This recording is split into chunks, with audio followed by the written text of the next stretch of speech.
Yeah, Mr. Chair, to Secretary Mulya, wala nga talaga sa batas yung bang magsoli muna ng pera para ikaw ay mapasok sa WPP. Pero kung pagbabasehan natin yung kagusto ng taong bayan, ang galit ng taong bayan, na gusto nilang magpakita yung goodwill, yung accused bago siya mapunta sa WPP, siguro mas maganda kung sundin natin yung kagusto ng taong bayan, right? Opo. Thank you, Mr. Chair. Mr. Chair, Yes, there's also, Senator I would like to manifest that hindi ko alam kung nakikinig ho tayong lahat, yung sigaw ng taong bayan na libo-libo sa People Power Monument sa Luneta, hindi lang po ang pagnanakaw, they were also shouting, ibalik yung pera nila. And I believe the Secretary of Justice heard that, and I believe Malacanang heard that. Kaya nga po, dito po sa mga kontraktor, mga opisyal, isole ninyo ang pera ng taong bayan. Hindi po batas ang pinag-uusapan. Wala ho tayong pakialam sa batas na yan. Sometimes, you have to bend the law to be able to please the people. Mas mataas po ang taong bayan sa batas. Am I right, Secretary Remulla? Yes, sir. Mr. Chairman, Thank you, Mr. Chair. Second round, Senator Pangilinan. just to lower the decibels and the stress, the stress that comes with high emotions. Si Ginoong Secretary Remulla, si Ginoong Hernandez halimbawa, sinurrender na sa ICI no? Yung ilang vehicles at sinasabi niyang willing pa siyang mag-surrender ng Lamborghini. I mean, that's his voluntary act. If Engineer Alcantara will do the same voluntarily as a sign of goodwill, there is no law that prevents him from doing that. So therefore, we this restitution issue, while it is the law, does not prevent the government from being broader, mas malawak ang kanyang pag-implementa ng mga programa at mga batas, lalo na pag voluntary ang pagbigay ng mga malalaking, yung mga mamahaling sasakyan, voluntaring ilabas itong isurrender ang mga pondo, etc. Hindi po ba? Opo. Sa karanasan ko kasi, pag inintay po natin yung court judgment na maging final para isurrender po ang lahat, eh baka wala, puti na mga mata natin, wala pa hong nangyayari.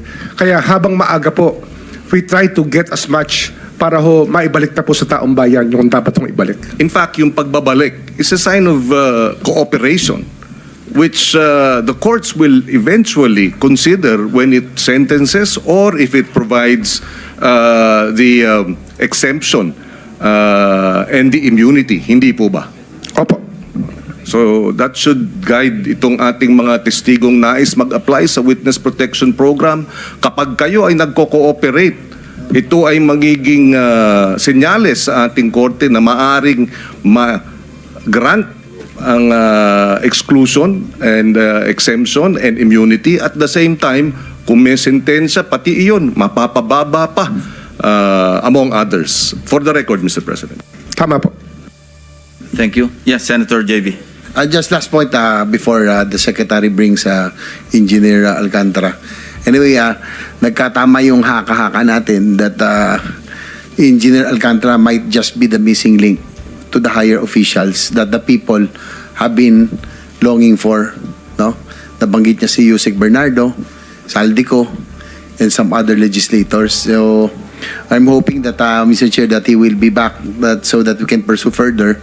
And ang sabi ko lang kay Secretary Remulla, I hope that you can evaluate further kasi mukhang very vital and very yung kanya pong testimony or yung kanya affidavit is very vital dun sa ating pong pursuit of going after the big fishes finally. So I hope that he can be considered really to become one of our state witness in case. Thank you, Mr. Chair. Tama. Thank you. Kung meron din gusto magtanong sa representative o representatives ng AMLAC, papayagan po namin kayo magtanong again in the order of arrival kasi may mga gagawin din trabaho sila na kailangan ding umalis sila na maaga.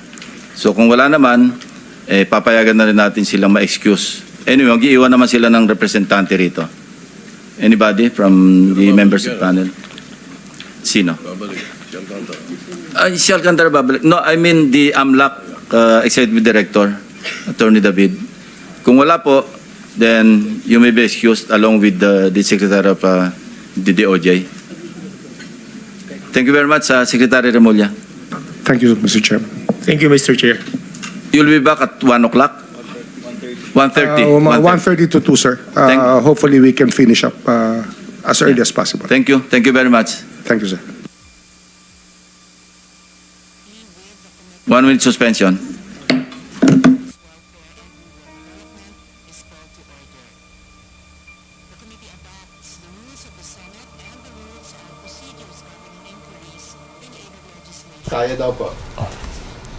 All right, the Senate hearing on the flood control mess taking a break there, taking a 1-minute break following intense discussions on restitution. This is about varying opinions and interpretations by the Department of Justice and Senator Rodante Marcoleta questioning if it is indeed acceptable by law to grant restitution before even the case is filed or heard, or if the district engineer of the DPWH, Engineer Henry Alcantara, is accepted as a state witness.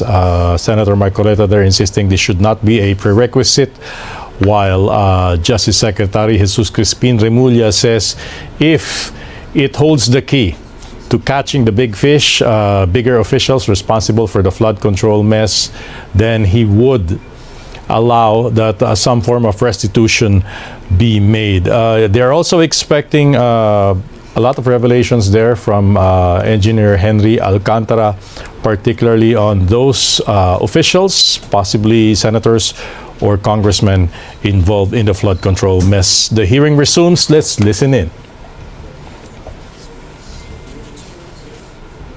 With regard to the... Senator Bram Aquino is recognized. You have 5 minutes. Maraming salamat, Mr. Chairman. Two sets of questions po. Yung isa mamaya sa Philippine Competition Commission with regard to the possible fines sa mga contractors. But uunahin ko lang po si Bryce Hernandez. Bryce, narinig mo yung salaysay ni Engineer Alcantara. Sumasang-ayon ka ba sa pagkakaalam mo sa lahat ng sinabi ni Engineer Henry? Opo. Actually, lahat po ng dinideliver niya, kami nga po ang nag-aayos ng mga pera nito. Kagaya po nung nasabi ko sa mga unang hearing po natin. So para lang malinaw, lahat ng sinabi niya under affidavit, under oath, sa tingin mo, kinocorroborate mo yung kanyang sinasabi, na tama ang sinasabi niya? Opo, Your Honor. Meron lang pong ilang ilang tao na hindi niya nabanggit, pero hindi ko po masabi yun kasi po baka kasuhan din po ako ng libel. Yung mga taong hindi niya binabanggit ay mga taong nakilala mo o alam mong siya lang nakakilala? Si boss po. At saka po, meron po akong knowledge regarding sa pagbababa po niya ng pondo and projects po sa office. Baka po nakalimutan lang ni boss kung banggitin. Sige. Mr. Chairman, I hope we can also put together the testimonies of Mr. Hernandez and Mr. Alcantara na nagmamatch yung kanilang mga kwento. Eventually, we'll do that and submit everything to the ICI. No? So kulang, pero tama ang nasabi niya, pero kulang. Yan ang sinasabi mo. Yes po, Your Honor. Alright, maraming salamat. Maraming salamat po. Let me ask the representative of PCC, si Attorney Christian De Los Santos. Are you here? Yes. Attorney De Los Santos. Magandang araw. Morning, Your Honors. Oo. Can you give us an update? Alam ko na Chairman Aguinaldo is pursuing bid manipulation, bid rigging, filing different cases towards the contractors. Can you give us an update there? Yes, Your Honor. So we are already doing our preliminary inquiry of this case. So we are looking at the contractors that were named during the SONA and the other contractors that were mentioned during the Senate Blue Ribbon hearings. So the next step right now is to gather evidence, the bid documents, possible communication exchanges between them. Attorney, ang ang testimonya dito sa Blue Ribbon ay maaari niyong gamiting ebidensya, tama? Yes, Your Honor. We have So pag inaamin na nagbabayad ako, kapag inaward sa amin ang proyekto, or kapag merong testimonya ang DPWH na finifix nila o niririg nila yung mga bid dito, nakakatulong yan sa inyong investigasyon? Yes, Your Honor. It helps. Okay. At tama ba na ang multa or fine dito sa bid rigging ay up to 100 million per instance, first offense, 250 million for second offense moving forward? Yes, Your Honor. It's actually up to 110 million, Your Honors, because the amount has been adjusted. Tinaas na. Yes, 110 million and then 110 to 250 and then for succeeding 250 pataas po. Okay, pinag-uusapan kasi natin kanina with Secretary Remulla kung gaano kahalaga na hindi lang makulong yung mga kasangkot kung hindi mabalik rin yung pera. No? Yung Yes. isang paraan, yung voluntary, na posibleng sila na mismo ang magbabalik bilang sign of good faith. Yung pangalawa, pwede rin ito. Tama ba to, attorney? Yes, Your Honor. So we can impose the fine of 110 million per incident or count of violation. Per incident. Yes. So kung naka-10 kontrata ako, pwedeng 1 billion yon. In fact, more. Baka pwedeng 2 billion yon. Yes, Your Ang Honor. multa sa'yo. Yes, no? Your Honor. Ang kakasuhan nyo dito ay yung mga contractor or pati yung DPWH o yung contractors lang, yung participants in the bidding? Mainly the contractors, Your Honor. However, the public officers may also be prosecuted or filed as facilitators Kung meron silang porsyento. if they are participating in the scheme, Your Honor. If they're participating in the scheme, Yes, Your meaning sila yung tumulong na marig yung bid, Mhm. marahil may porsyento rin sila, so pwede rin silang multahan As facilitators, Your as facilitators, no? Yes. So itong and if I'm not mistaken, the PCC, dahil may quasi-judicial powers ito, kaya niyang gawin ito on its own. Yes, Your Honor. In fact, ginagawa niyo na yung investigation. Yes, Your Honor. And you will probably have a hearing very soon. We have already issued some requests for the documents with the DPWH and the relevant agencies, Your Honor, like the SEC, so that we can study the corporate structures, the entities, and the people involved, Your Honor. Okay. Anong timeline niyo dito, attorney? I cannot commit the timeline, Your Honor. Under the law, we have 90 days to complete the preliminary part, and then after that, it would depend on the number of entities involved, the complexity of the scheme. Sometimes, iba kasi yung scheme nila, Your Honor, it's not very straightforward. Yes. So we have to look behind that, and then it also depends on the counts of the violation. So some incidents can be straightforward, others are not. So we don't have a definite timeline on that. Pero pwede naman siyang per count, di ba? Yes, Your Honor, we can prioritize. You can prioritize. So ang mungkahi ko, gaya ng minungkahi ko kay Secretary Remulla, attorney, mahalaga sa taong bayan na mabalik yung pera. Yes. You know, nung isang araw, trillion peso march yun kasi aabot ng trillion peso yung nawala sa kaban ng bayan. So kung may maibalik tayo kahit papaano, malaking bagay yan. Mahalaga yun na mabalik natin yan. So I hope the PCC, as it was created, can really pursue these cases. At alam ko kasi na hindi kayo evidence beyond reasonable doubt. Dito sa mga multa, anong hinahanap lang ninyo? Substantial evidence, Your Honor. Just substantial evidence. And even the testimonies here can already be used as substantial evidence. Yes, Your Honor. So, bilisan po ninyo, galingan po ninyo, at tumulong po ang Philippine Competition Commission dito po sa pagbalik ng pera. No, mahalaga po ito. Naiintindihan po yan ng ating Secretary of Justice. I'm sure kahit po kayo, naiintindihan nyo yan. Yes, Your Honor. Okay, and hindi naman to isang kaso sa lahat, di ba? Ano to, maraming kaso to sa maraming tao. Yes, Your Honor. Okay, so meaning hindi natin kailangan hintayin na lahat ng ebidensya, ng lahat ng contractor, ng lahat ng kasangkot sa DPWH ay may mabuo. Pwede itong per instance, magmulta na kaagad. Yes, Your Honor. So per count po, pwede po natin siyang i-prioritize. Kung ano yung meron ng evidence, pwede na po natin siyang isampa. Sige, I recommend that you do this quickly, no, para rin sa taong bayan. Maraming salamat, Attorney De Los Santos. Thank you. Thank you, Your Honor. Mr. Chairman, that's for my first round. Yun na muna po. Thank you very much. Senator Erwin Tulfo is recognized. Thank you, Mr. Chair. Meron po ba representative ng Department of Public Works and Highways dito? Yung current po, hindi po yung mga nasibak na, yung mga nasa posisyon po. Yung representative po ni Secretary Vince Dizon? Okay. Meron? Ayan, bababa.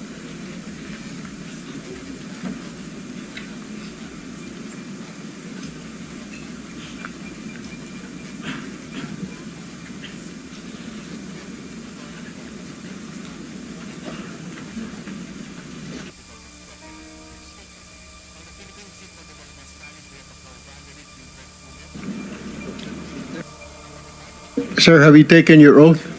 Not yet. Yes, Your Honor. All right. Okay, please state your name and your position with the DPWH. My name is Undersecretary Eric Ayapana, and I am in charge of the external convergence projects of the department and the technical services in NBCDO. Will you be able to answer po yung lumabas po sa media na pagsisira po ng mga dokumento ng inyong mga tauhan or ng Baguio City Engineering Office? Will you be able to answer that? Kailan po ito nangyari? Sir, I have no personal knowledge, sir. All right, Mr. Chair. I guess it's just Secretary Vince Dizon will be able to answer that question. Nevertheless, Mr. Chair, I would like to go now to Miss Sally Santos of SIMS. Miss Sally, are you here? Okay. Miss Sally, sabi mo po, wini-withdraw niyo po yung pera. Bakit po napupunta pala yung pera? Ba't po napupunta yung mga bayad sa proyekto sa inyong account?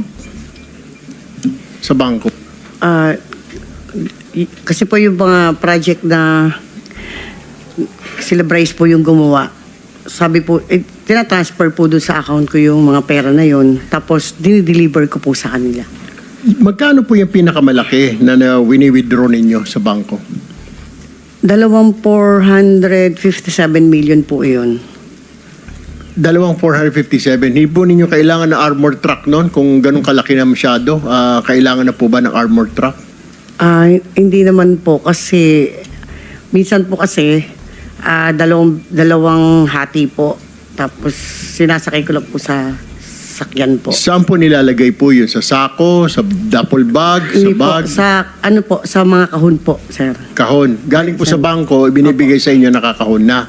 Yes po, Your Honor. Okay, hindi pa po sila nagtatanong kung saan nyo po gagamitin, saan nyo dadalhin na napakalaking pera? Hindi naman po, kasi po, Kilala na kayo. opo. Ano-anong bangko po ito? Can you just mention the pangalan po ng mga bangko? Land Bank Malolos Highway lang po. Land Bank sa gobyerno? Yes Okay. po, Your Honor. Ano pa po? Yun lang po? Yun lang po, Your Honor. Land Bank Malolos. Yes, Your Mr. Honor. Chair, may I suggest that we invite the Malolos Land Bank Manager kasi doon pa lang, Mr. Chair, nakapagtataka na napakalaki pong halaga ng pera ang i-withdraw at binibigay po sa ito, sa mga taong ito. Dapat po doon, common sense will tell you mukhang may problema. Ganito po kalaki. Siguro po may manifest, Mr. Chair, that we invite in the next hearing po the manager of Land Bank. Noted, Senator Erwin. Thank you, Mr. Chair. Alright, panghuling katanungan na lamang po, Miss Sally. Yung sinasabi niyo lisensya, na natatakot kayo kasi baka hindi kayo bibigyan ng proyekto. Sinabi ba sa inyo ito personal nila Bryce at saka nila JP, nila Alcantara na hindi ka nabibigyan ng proyekto pag hindi mo pinahiram yan?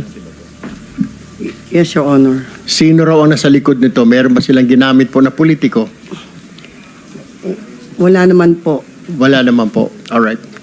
Thank you, Mr. Chair. Let me move now to Mr. Bryce Hernandez and JP Mendoza. Kayong dalawa. Okay.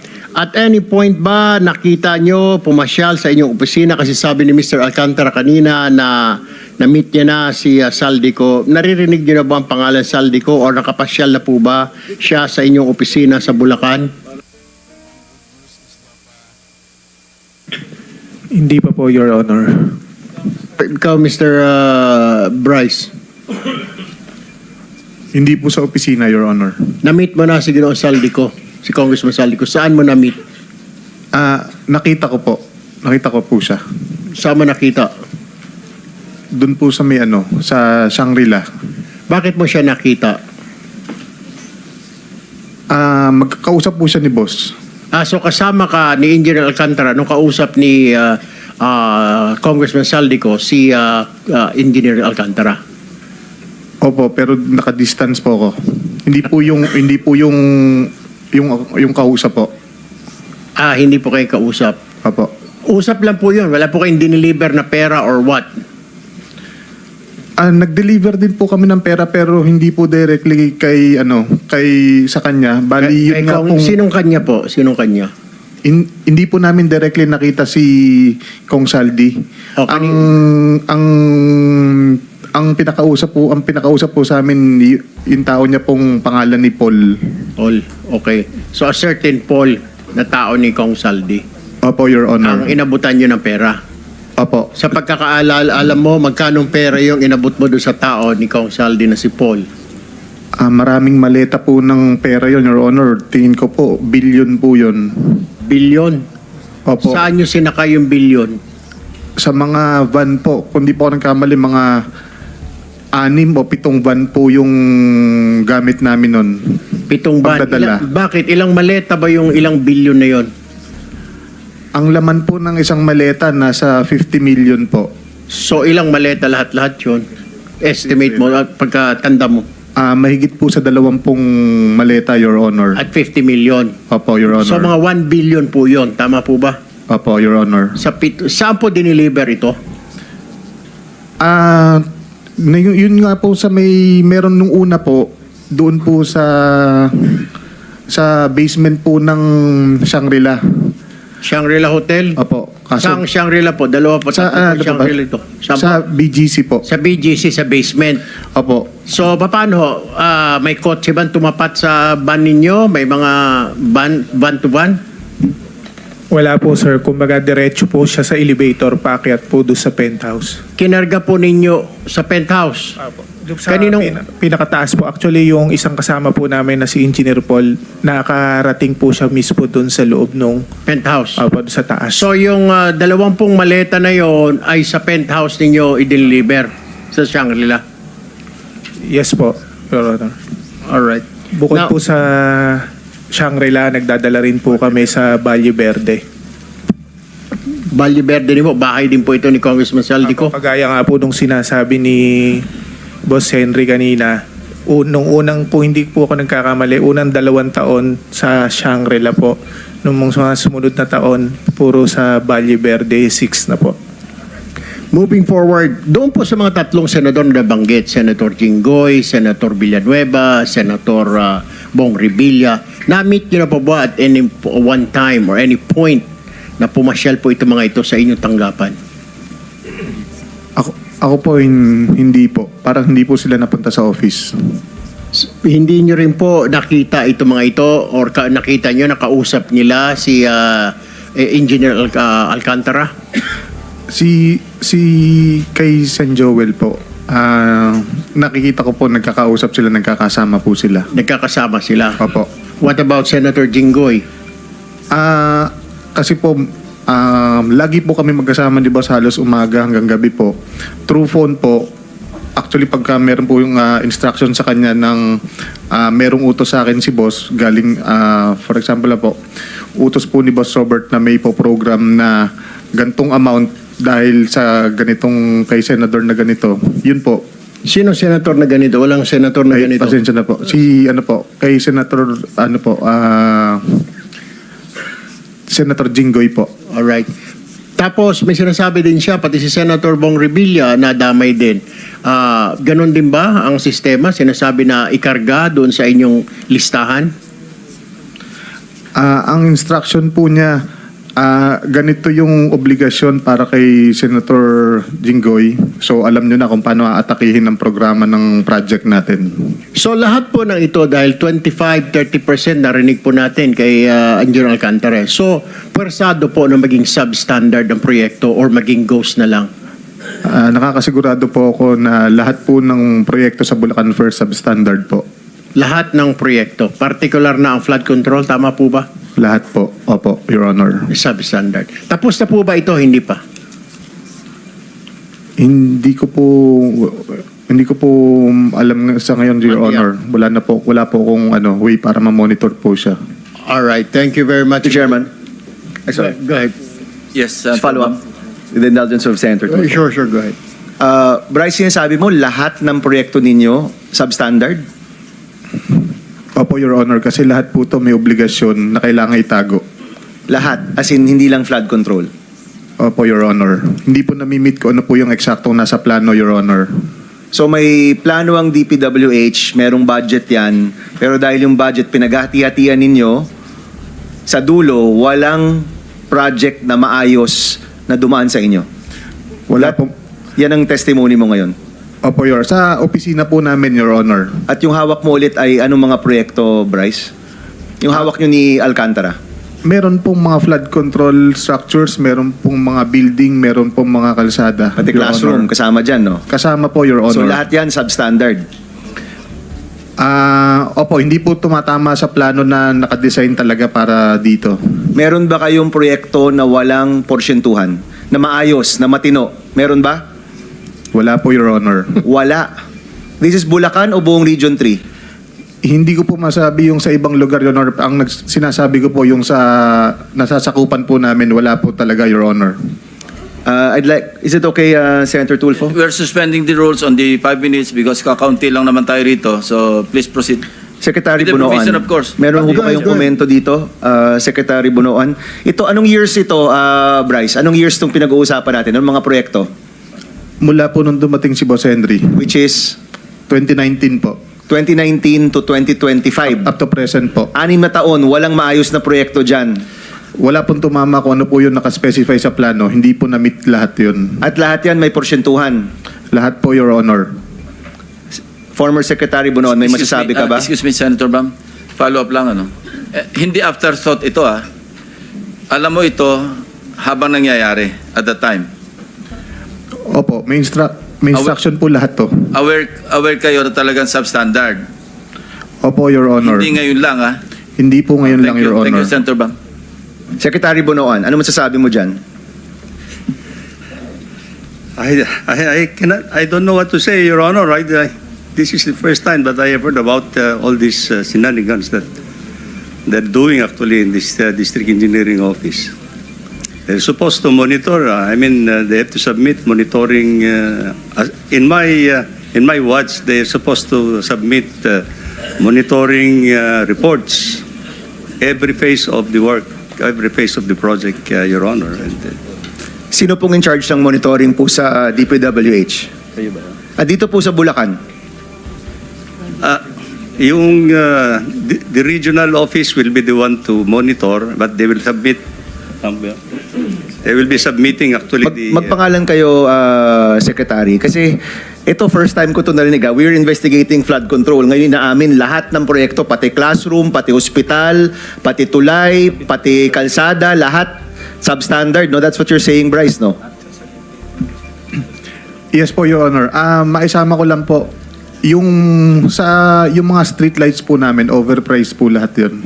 Oh, street light, cat's Pero- eye, Opo. lahat na, walang tumama. Walang tumama, no? Opo. Oh, so ikaw, 'di ba? So kunyari kayo ni Alcantara, kayo yung DE, under kayo kay Bernardo.